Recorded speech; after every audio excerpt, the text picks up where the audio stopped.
e que Deus em Cristo continue abençoando as nossas vidas esta manhã de domingo, né? 3 razões. Porque cremos na vinda de Jesus Cristo. 3 razões. Porque cremos na vinda de Jesus Cristo. Primeira razão. Porque Ele nos prometeu em sua palavra. Evangelho de Mateus capítulo 24, 35. Evangelho de Mateus capítulo 24, 35, que diz assim: os céus e a terra passarão, mas as minhas palavras não passarão. Mateus 24, 35. O céu e a terra passarão, mas as minhas palavras não passarão. Ou seja, a promessa de Jesus Cristo, né? Quando você volta um pouquinho nos versículos desse capítulo 24 de Mateus, nós vemos que muitas das promessas que o Senhor Jesus Cristo voltou concernente os sinais da sua vinda, porque segundo esse contexto, os discípulos tinham feito uma pergunta: Senhor, quais os sinais da tua vinda e do fim de todas as coisas? Então Jesus começa a dar uma lista dos sinais, né? E no finalzinho, quase no final não, porque ele falou um pouco mais, né? No meio, né, desse sermão profético, Jesus diz uma coisa: vai passar os céus e a terra, mas as minhas palavras não passarão. Então o que a gente pode ver de interessante concernente essa questão do Jesus que fala e das coisas que se cumprem? Isso vale uma reflexão. É porque se a gente parar para prestar atenção, nada concernente ao ministério de Jesus Cristo favorecia. Vamos dar um exemplo. Jesus Cristo era um mestre pobre, né? É tanto que quando ele morre após o seu martírio, só acharam um canto para enterrar o seu cadáver, por intermédio do quê? Quem conseguiu aquilo foi José de Arimateia. Ou seja, Jesus, como diz no popular, Jesus é aquela pessoa que não tinha nem onde cair morto. Era um mestre sem muitos recursos. A segunda coisa que não tinha a seu favor, nem os seus discípulos acreditavam nele, né? Você vai ver que os discípulos ali, né, todos eles praticamente, a não ser a pessoa do apóstolo João, ficaram próximos da sua cruz no momento da sua crucificação. Ou seja, os outros se debandaram. E no decorrer do seu ministério, todos eles tinham toda uma desconfiança concernente à pessoa de Jesus Cristo, né? E o que isso tem a ver? Quando a gente para fazer uma análise, que nada que ele tinha vinha a favorecer, é que do ponto de vista humano, Jesus Cristo tinha tudo para ser esquecido, mas ele não foi esquecido. E ele teve a ousadia de dizer, né? Vai passar os céus e a terra, mas as minhas palavras não passarão. Ou seja, os discípulos não acreditavam nele no início do ministério, né?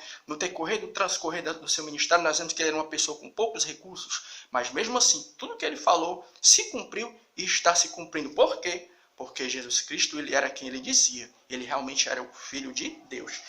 Segunda razão, porque cremos que Jesus vai voltar.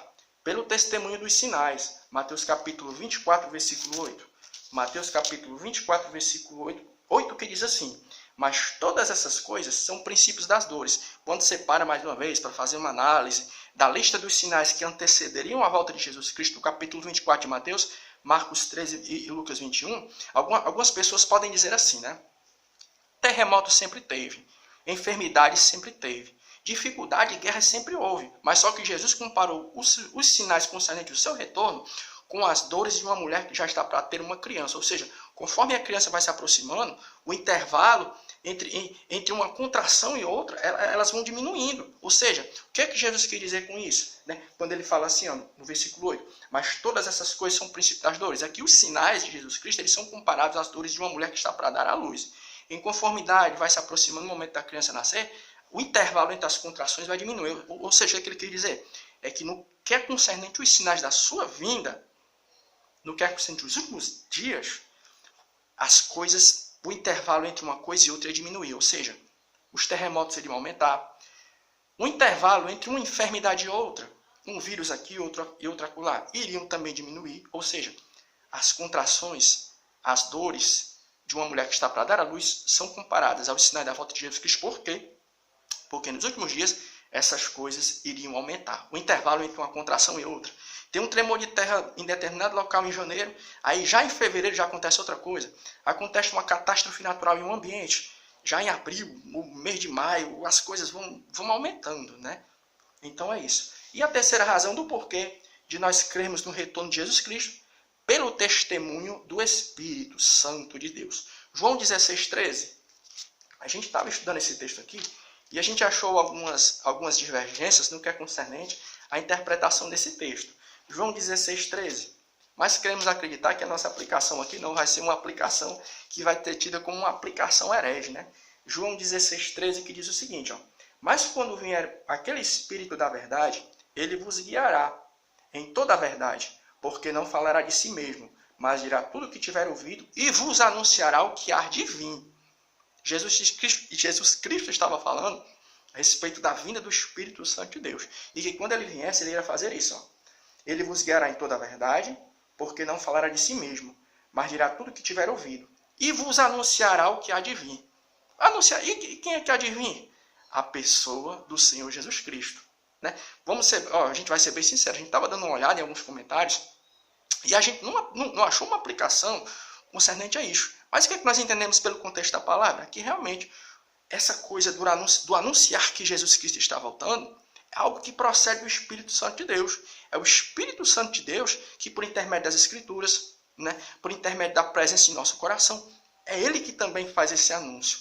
Anuncia que Jesus Cristo está voltando. Né? Então a gente entende também que, em conformidade com a nossa comunhão que nós temos com o Espírito Santo de Deus, a sede, a chama pelo anunciar que Jesus Cristo está voltando, é algo que procede dele. João capítulo 16, 13, ele anunciará o que há de vir. E a gente vai dizer uma coisa aqui, não é querendo fazer, nós entendemos que toda pessoa que recebe Jesus Cristo, ela tem um Espírito Santo de Deus. Mas nós entendemos que após o aceitar Jesus, existe uma experiência a mais com o Espírito Santo. A experiência pentecostal. É o ser cheio do Espírito Santo. Você recebe Jesus, quando você tem Jesus na sua vida, você já tem o Espírito Santo de Deus. Mas existe ainda uma experiência a mais, e alguns vão chamar de a segunda bênção. Capítulo 2 de Atos dos Apóstolos. O que nós estamos querendo dizer? É que não é querendo desmerecer a escatologia do chamado pensamento tradicional, que não crê no batismo com o Espírito Santo.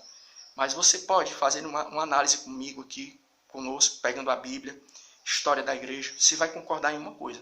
Você sabe qual foi o movimento que mais anunciou que Jesus estava voltando?